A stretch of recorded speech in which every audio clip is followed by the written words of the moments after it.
আপনি কি জানেন 2050 সালের মধ্যে আমাদের পৃথিবী কতটা উন্নত হতে চলেছে? এই পৃথিবীর রূপটা কতটা উন্নত হতে চলেছে?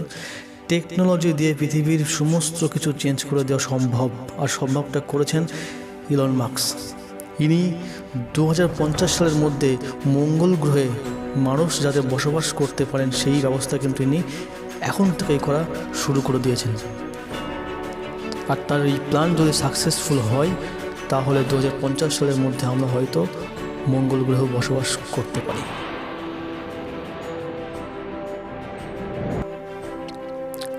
ইলন মাস্ক এনার ধারণা হাজারো হাজারো বছর আগে একসময় অনেক বড় কোনো স্টোরেজ পৃথিবীর বুকে আছড়ে পড়ার ফলে পৃথিবীর বুক থেকে ডাইনোসরের মতো বিশাল বড় আকৃতির প্রাণী আজ কিন্তু অবলুপ্ত হয়েছে।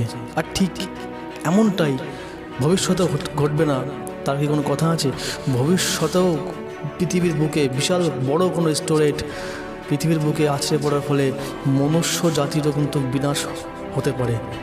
আর সেই জন্যই পৃথিবীর মানুষ তখন সেই ভবিষ্যতের সময়ে, সেই বিপদের সময়ে যাতে পৃথিবীর মানুষ পৃথিবীর বুক ছেড়ে দিয়ে মঙ্গল গ্রহে বসবাস করতে পারে, তারই জন্য মঙ্গল গ্রহের এই ব্যবস্থা কিন্তু তিনি এখন থেকে করছেন। আর তার জন্য ইলন মাস্ক ওদের কোম্পানি জলের মতো অনেক টাকা ইনভেস্ট করছে। এখন প্রশ্ন হলো, সত্যিই কি তাহলে ভবিষ্যতে মনুষ্য জাতি মঙ্গল গ্রহে বসবাস করতে পারবে? আসলে কি মঙ্গল গ্রহে মানুষের বসবাস করার মতন পরিবেশ সব কিছু কি ঠিকঠাক পাওয়া যাবে? সব কিছু কি সহজলভ্য হবে? একদম নয়।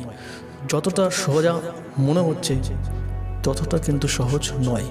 মঙ্গল গ্রহে বসবাসের উপযুক্ত করার জন্য এখনও অনেক কাজ বাকি আছে।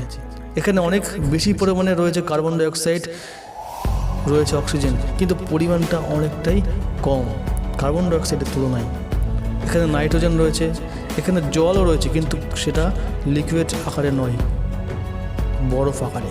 পৃথিবী ও মঙ্গল গ্রহে সূর্য পরিক্রমা অর্থাৎ দিন রাত্রির মধ্যে পার্থক্য মাত্র 40 মিনিটের।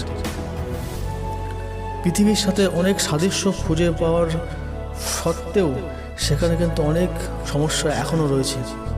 আর এই পৃথিবীর সাথে অনেক সাদৃশ্য খুঁজে পাওয়ার জন্যই কিন্তু বিজ্ঞানীরা এখানে মানুষ বসবাসের যোগ্য বলে মনে করেন। এখন কথা হলো, মানুষ থাকার জন্য বড় বড় বিল্ডিং, ঘর বাড়ি, এরিয়া, কলোনি এইগুলি কিভাবে বানানো সম্ভব হবে সেখানে?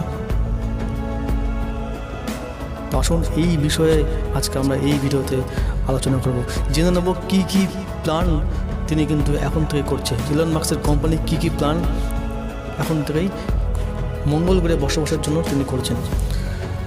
সব থেকে বড় সমস্যা ছিল পৃথিবী থেকে মঙ্গল গ্রহে যেতে যে রকেটে করে যাওয়ার যে খরচা, সেই খরচা কিন্তু অনেকটাই বেশি।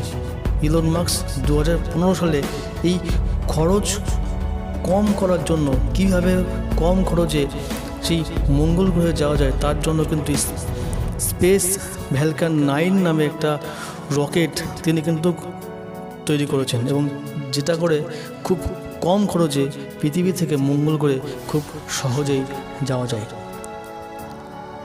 সবথেকে বড় সমস্যা হলো মঙ্গল গ্রহের যে অ্যাটমসফিয়ার, যে ওয়েদার, যে আবহাওয়া, সেটি কিন্তু মানুষের উপযোগী হলেও একটু সমস্যা ছিল। আর সেই অ্যাটমসফিয়ারটাকে ট্রান্সফার করে তোলার জন্য একটা বিশাল চ্যালেঞ্জ অ্যাকসেপ্ট করতে হয়েছে ইলন মাস্ককে এবং তার কোম্পানিকে। অবশ্য প্রত্যেক মানুষেরা সেখানে থাকতে না পারলেও আস্তে আস্তে তার সঙ্গে সামঞ্জস্যতা মানিয়ে নিয়ে সেখানে কিন্তু পরবর্তীকালে মানুষ বাঁচতে পারবে। এর জন্য প্রথমেই কাঁচ দিয়ে ঘেরা একটা কলোনি তৈরি করা হবে, এবং প্রথমে সেই কাচের কলোনির মধ্যেই মানুষ বসবাস করবে। তারপর আস্তে আস্তে মানুষ সেই অ্যাটমসফিয়ার সঙ্গে খাপ খাইয়ে নেওয়ার পর এবং সেই অ্যাটমসফিয়ারটা পুরোপুরি যখন চেঞ্জ হয়ে যাবে তখন কিন্তু কাচের কলোনির আর প্রয়োজন হবে না, মানুষ নির্দ্বিধায় সব জায়গায় বসবাস করতে পারবে। তাহলে আপনার কি মতামত?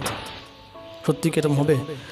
যদি হয় তাহলে 2050 নাগাদ আমরা মঙ্গল গ্রহেও বসবাস করতে পারি। মনুষ্য জাতির এই সার্বিক উন্নয়নের জন্য